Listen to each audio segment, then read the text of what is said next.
আসসালামু আলাইকুম। আজকে রুই মাছের রুই মাছ ভুনা ভাজা ছাড়া যে রুই মাছ সুন্দর করে ভুনা করা যায় সেটা আজকে আমি আপনাদের দেখাবো। যেহেতু মাছটা ফ্রেশ ছিল, তো ফ্রেশ মাছ আমি কখনোই ভেজে রান্না করি না, আর আমার ফ্যামিলির কেউ পছন্দও করে না রুই ভেজে মাছ রান্না করা। তার মধ্যে ফ্রেশ মাছ তো আর কি ভেজে রান্না করলে ফ্রেশ মাছের টেস্টটা থাকে না। তো আগে থেকে আমি পেঁয়াজ কুচি করে রেখেছি, টমেটো কুচি করে রেখেছি, সব কিছুই আমি রেডি করে রাখি যাতে যে কোনো রান্নাই তাড়াতাড়ি করা যায়। এবং রেডি করে রান্না করতে আসলে দেখবেন আপনার রান্না করতেও সময় লাগে না। তো যাই হোক, আমি কড়াইয়ের মধ্যে তেল দিয়ে পেঁয়াজটা ভালো করে ভেজে নিচ্ছি। যেহেতু আমি কাটা পেঁয়াজ দিয়ে রান্না করছি, ভালো করে তেলের মধ্যে আমি পেঁয়াজটাকে ভালো করে আর কি কষিয়ে নিব যাতে পেঁয়াজটা আস্ত না থাকে। পেঁয়াজ বাটা দিয়ে রান্নাটা করলে ভালো হয়, যেহেতু আমি পেঁয়াজটা বেটে দিই নি, সেক্ষেত্রে আমি পেঁয়াজ কাটাটা দিয়েই রান্না করি। এবং তেলের মধ্যে খুব ভালো করে মজিয়ে নিতে হবে পেঁয়াজটা। দেখেন আমার পেঁয়াজটা প্রায় ভাজা ভাজা হয়ে গেছে খুব সুন্দর মতো। আমি একটু কাছ থেকে ধরছি, আপনারা বুঝতে পারবেন। যেহেতু আমি কাতল মাছটা ভুনা করছি, সেক্ষেত্রে তেলটা একটু বেশি দিলে খাবারের টেস্টটা ভিন্ন আসে। এখন আমি যেহেতু মাছটা অনেক বড় ছিল, একটু আদা বাটা, রসুন বাটা এবং জিরা বাটা দিয়ে দিয়েছি। আবার খুব সুন্দর করে পেঁয়াজটার সাথে নেড়ে চেড়ে দিচ্ছি যাতে মশলাটা খুব ভালো মতো পেঁয়াজের সাথে মিশে যায়। দেখেন খুব সুন্দর মতো কষে এসেছে। তারপরে আমি দেখেন কি দিব, টমেটো দিয়ে দিব।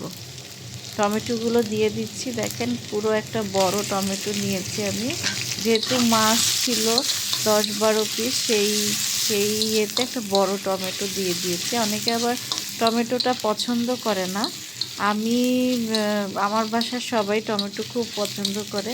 যেহেতু মাছটা আমি ভাজি নেই, সেজন্য পেঁয়াজের সাথে ভালো করে টমেটোটা আমি কষিয়ে নিচ্ছি। যদি ভাজতাম তাহলে আগে মশলা কষিয়ে যখন মাছটা দিতাম, ভাজা মাছের সাথে সুন্দর করে টমেটোটা দিয়ে দিতাম। এখন আমি পরিমাণ মতো স্বাদ মতো লবণ দিয়ে দিচ্ছি। দেখেন লবণটা আপনাদের যার যার স্বাদ মতো দিয়ে দিবেন। তারপর আমি মরিচের গুঁড়া দিয়েছি। মরিচের গুঁড়া দিয়ে খুব সুন্দর করে নেড়ে চেড়ে এখন হলুদ দিচ্ছি। হলুদটাও পরিমাণ মতো দিবেন, মরিচটাও পরিমাণ মতো দিবেন যাতে খাবারটা খুব টেস্ট হয়। বাসার সবাই একটু ঝাল পছন্দ করে, যে যেমন ঝাল পছন্দ করেন আপনারা সেভাবেই ঝাল মশলাটা দিবেন।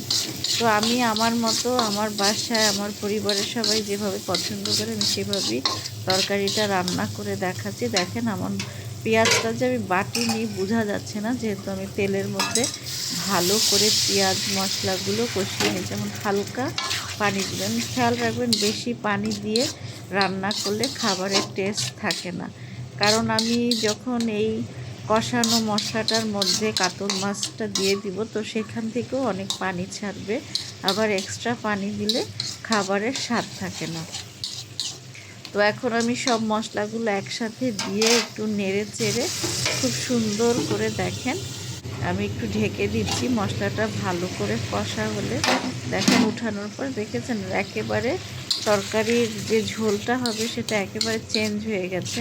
খুব সুন্দর একটা কালার এসছে তরকারিটার মধ্যে, খুবই সুন্দর। এবং পেঁয়াজগুলো যে কাটা সেটা তেমন বোঝা যাচ্ছে না, খুব সুন্দর মতো একেবারে তেলে পানিতে খুব সুন্দরভাবে মজে গেছে পেঁয়াজগুলো। তারপরে ভালো করে নেড়ে চেড়ে খেয়াল রাখবেন যাতে মশলাটা খুব সুন্দর।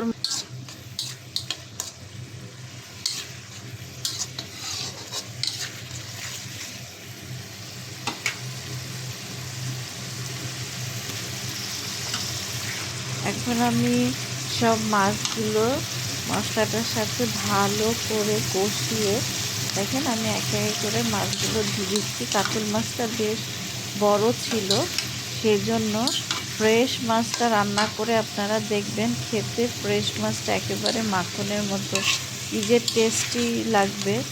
আমার আর কি কাতল মাছ ভুনাটা আপনারা এভাবে ট্রাই করে দেখবেন, দেখবেন সবাই খেতে খুব পছন্দ করবে। সবসময় ভাজা মাছ দিয়ে যে আর কি মাছ ভুনা করতে হবে তার কোনো কারণ নেই, কারণ যখন আপনারা ফ্রেশ মাছটা এরকম কষিয়ে ভুনা করবেন দেখবেন সবাই খুব পছন্দ করবে এবং মাছটা খেতে টেস্টই অন্যরকম লাগবে। তো আমি মাছগুলো সুন্দর করে বিছিয়ে দিচ্ছি দেখেন কড়াইয়ের মধ্যে। আমি সবসময় এই কড়াইটাতে রান্না করতে খুব স্বাচ্ছন্দ্য বোধ করি, কারণ এইসব কড়াইগুলোতে লেগে যাওয়ার চান্স খুবই থাকে এবং রান্না করে খুব আরাম পাবেন।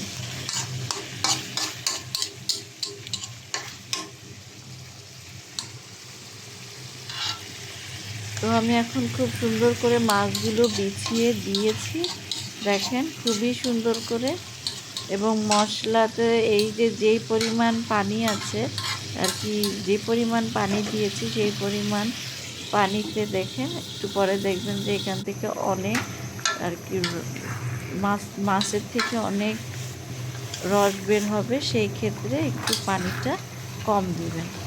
দেখেন কি সুন্দর একটা কালার চলে আসছে এবং মাছটাও খুব সুন্দর মতো সেদ্ধ হয়ে গেছে। এভাবে করে মাছ রান্না করলে আমি আর কি আমার বিশ্বাস যে সবাই খুব পছন্দ করবে এভাবে মাছ রান্না করবে।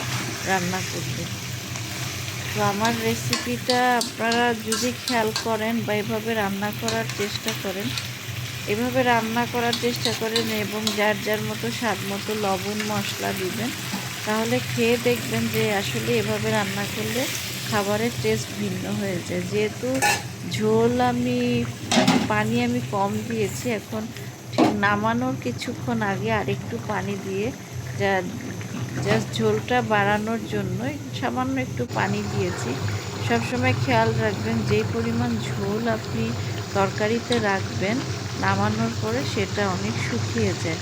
তো খেয়াল করবেন সবসময় ঝোলটা দেওয়ার সময় যাতে আপনি যেভাবে পছন্দ করেন ঝোল রাখতে, কেউ একটু বেশি পছন্দ করে, কেউ একটু শুকনা শুকনা তরকারি খেতে পছন্দ করে, সেটা আপনার উপর ডিপেন্ড করবে। তো এখন আমি কাঁচামরিচ ধনিয়া পাতা দিয়ে কিছুক্ষণ ঢেকে রাখবো।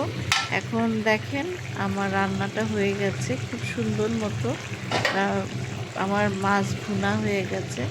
তো আপনাদের যদি আমার এই রেসিপিটা পছন্দ হয় অবশ্যই ট্রাই করে দেখবেন এবং আমার চ্যানেলটা সাবস্ক্রাইব করবেন এবং শেয়ার করে দিবেন প্লিজ। তো আজকে এই পর্যন্তই, টাটা, আল্লাহ হাফেজ।